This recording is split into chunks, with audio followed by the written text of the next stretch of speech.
Okay, I have not been looking forward to making this video at all. I don't even know how to make videos anymore, it's been so long. Right! Hi. I'm back. It's been a while, I think it's been like over a month since I've recorded. Since I've even posted. Where have I been, some may ask? In hiding. Yeah. Now, as people may know, obviously I had tests coming up and I kind of had to push back the YouTube for a bit just so I can focus on those. Thankfully, all done and never to be seen again. I never have to speak Irish again, thank God. I was thinking of making a video on like talking about my experience over the last 6 years, but I feel like it's a bit too deep. I feel like I'm reading too much into it. But anyways, we're back, thankfully. And today, I'm going to be reacting to my predictions that I made for this season's, well, last season technically, Premier League season. Now when I made these, I was quite confident, to say the least. But what I came to realise very quickly after watching the video again is that I lacked knowledge in the sport because I barely watched any other games other than my own teams. So that's kind of what led me to make the decisions. Now, before we get into looking into predictions, I just want to say to all fans of Brighton and Hove Albion, I do sincerely apologise. I predicted your team to get rock bottom of the table. Now, some may beg the question as to why I made this decision. I must also join you in begging the question because I had no reasoning to it. I think basically the reasoning I had behind putting Brighton 20th is because I hadn't a clue who was there. So that in itself summed up that video and summed up my ball knowledge. So yeah, that's why I put Brighton 20th. Yeah, I had a stinker with that one, to be honest. So I predicted them to get 20th, yet they had their best ever season, apparently, points-wise. And to make matters worse, they beat us on the final day. 3-1 at the Amex. Like, it actually hurts my head when we play Brighton. We can't beat the pricks. Just go away, leave us alone. And United lost as well. United lost on the last day. We could have gotten Europa again. Like, I'm not mad, you're mad. Now, where do we go from here? It's not... Looking at it now, right? It's still not great. I think we should start off by saying the top three, right? I got it right, just not the ordering of it. Now, when I predicted Chelsea to win, is that they had such a good group of players after the Champions League. Lukaku coming in for nearly 100 million just made my prediction even better. But as the season went on, we learned that he didn't even want to be there. I think as of now, like, what's the date now? It's the 25th of June now. I think as of recording this, he's going back to Inter on loan. If he doesn't go back to Chelsea, which is so unlikely now at this rate, it will go down as the worst transfer of all time. Worst Premier League transfer anyways. I think it already has gone down as that transfer. But yeah, City, Liverpool, yes, I should have just put City first, realistically. I think I was going to put City third at one point in my video, but yeah. I think it's naive of me to assume that City won't get at least third for like the rest of... For as long as Pep is in charge, I reckon that they're just going to run the league. Same with Liverpool. Liverpool did well. It was literally neck and neck. I had a feeling as well that it will go down to the wire. Everything went down to the wire. And I was watching the Liverpool game when the City game was on in the other room, and my other brother, who is a City fan, was literally bouncing off the walls when Gundogan scored. So, to be honest, it was a great season. It was a great flurry of matches to watch. So, to be honest, I can't really complain. I did want Liverpool to win because, I mean, based on this, I kind of wanted Chelsea to win, but I don't know. Obviously, the talk of the quadruple, but yeah, I reckon it's going to be those two teams again this season. Like, obviously, with Haaland coming in, Nunez at Liverpool, talks of Raheem Sterling going to Chelsea actually. I think he needs to get out of there anyways. Calvin Phillips as well to City. They don't need signings! Like, they have pretty much a world-class midfield already. They're now adding to that. They're adding to the bench, if anything. Because if Pep is playing three in the midfield, where's De Bruyne going? Where's Rodri going? Where's Bernardo Silva going? Like, Calvin Phillips just adds to the squad depth, which they don't need at this rate. The squad depth at left back, but that's it. And maybe striker, yeah, fine. That's why they signed Haaland. I don't know, but they're scarily good at the moment. I think we all realise that. Liverpool as well. Like, Liverpool, they're doing their business well at the moment. Okay, United to get fourth. Now, when I say I was very confident after match day 1, peppering Leeds, what, 5-1? Pogba on smoke, Bruno on smoke, with Ronaldo coming back later on in the season as well, later on in the transfer window, should I say. It just looked like it was going to work out. And then Ollie took the wheel and just went up and down and just continued going down. Then Rangnick comes in. Everyone thought Rangnick was going to be the saviour of United, and lo and behold, he wasn't. It was the players' fault. Like, Rangnick came in and was telling honest facts about the United dressing room, yet the players don't want to be there. And not essentially that they don't want to be there, is that they don't want to fight for the club. For the longest time, I always said that, like, the likes of Ronaldo, the likes of Bruno, they were the only ones that wanted to fight for the club. Bruno just disappeared completely after the Leeds game. He was shocking this season. Ronaldo was the only reason they got, what, 6th?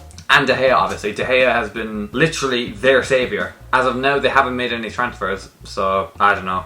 And what, Pogba's going, Matt is going, Matic has already gone to Rome apparently. It seems an L club to support at the moment, and honestly, leave him to it. Right, Europa League. People laughed at me when I put Arsenal 5th, right, or 6th. So, what did I say? I said that I didn't know whether they would make Europa League, but I said maybe, like something special. I didn't know. Getting beaten 3 games in a row at the start of the season, like, everyone thought that they were just going to finish mid-table. Yeah, Arteta came through, did a U-turn of the century, and just pushed them with new signings to challenging the top 4 and ending up in Europa. Honestly, I thought they deserved top 4. I really did. Like, I've gained a lot of respect for what they did, especially like the likes of Arteta, Ben White, Aaron Ramsdale, who everyone thought they'd be shit, me included. And they just proved us wrong, really. The likes of Odegaard as well, Smith Rowe, Saka, Nketiah for the last bit of the season, Tomiyasu as well. I think Arsenal just have a good trajectory at the moment, to be honest. But they've made some signings already, and it looks, to be honest, it looks good for Arsenal right now. Leicester, I thought Leicester would have a good season.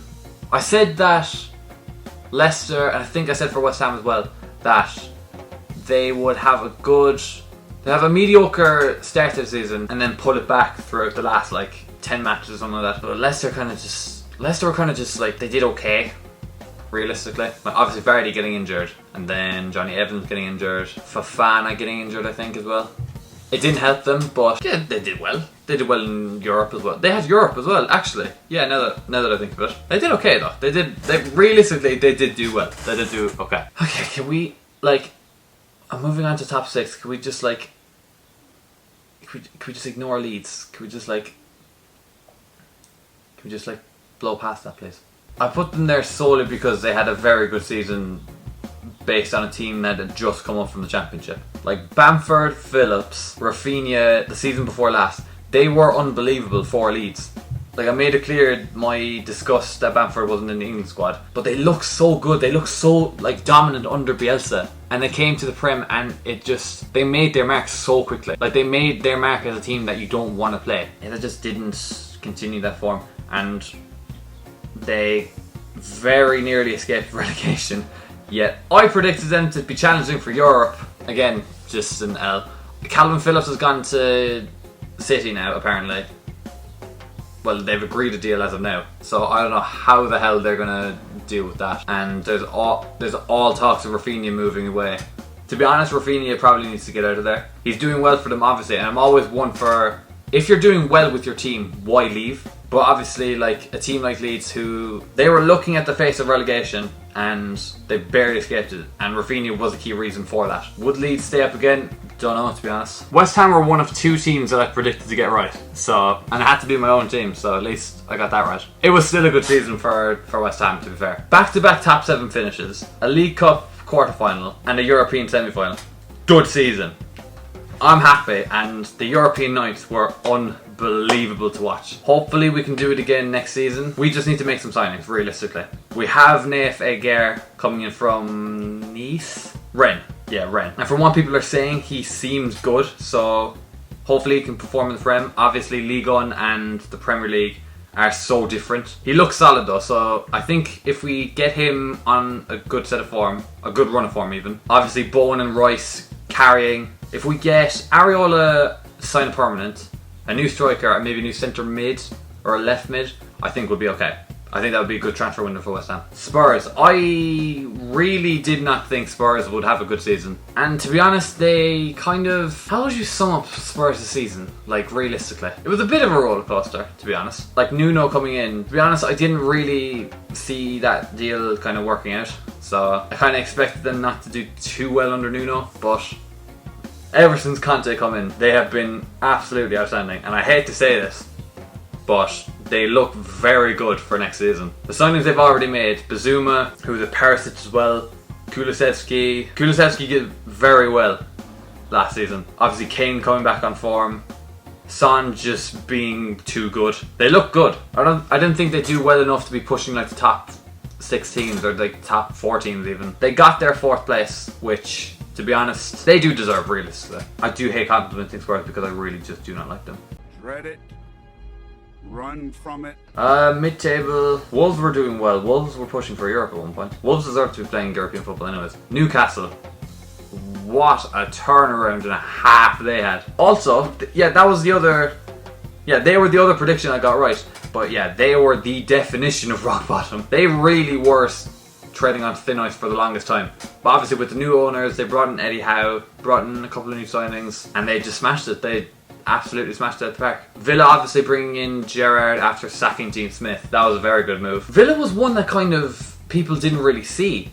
Like, I thought Villa were doing way better than what they were. Like, they came 14th, which again, it isn't bad, but at the same time, like, it isn't good for a team that wants to be doing more than what Steven Gerrard is saying. Like, Steven Gerrard wants to bring the club to the next level, and with the signings he's already brought in, like Kamara, Coutinho on a permanent, like, they could easily do it, but at the same time, they obviously need more signings, but like, they need better signings as well. They need maybe more squad depth up front. Everton were a team, right, where I genuinely just didn't know how they played. I didn't know how they functioned, really. They had such a good start to the season, but they really just fell off. With Benitez being sacked as well, they didn't look solid. They didn't look like staying up, but then they pulled it back in the very last. They pulled it back at very nearly the last minute. So fair play to Everton, really. Southampton were kind of just like I don't know. I don't know why I predicted Palace to get 15. Where do they place? They placed 12th. Yeah, to be honest, I'm looking forward to watching Palace this season because they've got very good players. Very good young players especially. Like, obviously Zaha has more experience, but the likes of Eze, Elise. If Conor Gallagher stays, then they have a midfield sorted, because him coming in on loan from Chelsea, it could have been one of the signings of the season, really, and he was just on loan. But realistically, I don't think he'll stay. Brentford, honestly, I'm happy Brentford did well, because I was kind of thinking that they'd be the team that come up and do really well, like Leeds did when they came up. So I was tempted to put them higher, but then again, I feel like they didn't have a whole pile of Premier League experience. Obviously, like Tony was sensational in the Championship, so obviously he would be leading the line for goal scoring. I don't think he scored as many goals as people thought he would. So obviously when Christian Eriksen came in, he obviously provided a lot more assists for Tony especially. Beating Arsenal on the first day kind of set their tone for the season and also set Arsenal's tone. But yeah, they did well and I'm happy for them. Burnley kind of just stunk for the entire season, really. I was really debating putting Burnley in the relegation zone, but in my head I was always thinking, are they going to go down, are they not? Like everyone else were for the last 6 years. It looked likely and then it didn't, but in the end they went down. To be honest, it was between Leeds or Burnley, and I'd much rather prefer watching Leeds matches than I do Burnley matches. Obviously Tarkowski and Pope now leaving. That won't help their fight back to the Prem if they are to fight in the Championship. Cornet's future is yet to be decided, so to be honest, doesn't really look good for Burnley at the moment. Watford and Norwich, yeah, need I say more? Apparently Emmanuel Dennis is linked to West Ham, so I mean, if you're offering, not going to say no. Watford looked more like staying up than Norwich. I think Norwich just up one year than down the other, so don't really need to say much more. Overall, I had a lot to learn. Back then, realistically. But to be honest, I was new to it. I wasn't really paying attention to football for long, so that's my thoughts on my predictions. I might do another one for next season, but I think I might leave it till... I was thinking maybe after the transfer window, but I feel like that's a bit too late to make a prediction. Maybe after match day 1, after I've seen all the teams and how they've prepared for this season. So yeah, I'm going to leave it there. Thanks everyone for watching. Hopefully you've enjoyed. Let me know if you want to do more predictions in the future. I feel like Champions League as well, I feel like I should do. I'm really looking forward to the next season of the Premier League, so hopefully I can get some predictions better. But anyways, that's it for now. Thanks everyone for watching, and I will talk to you all later.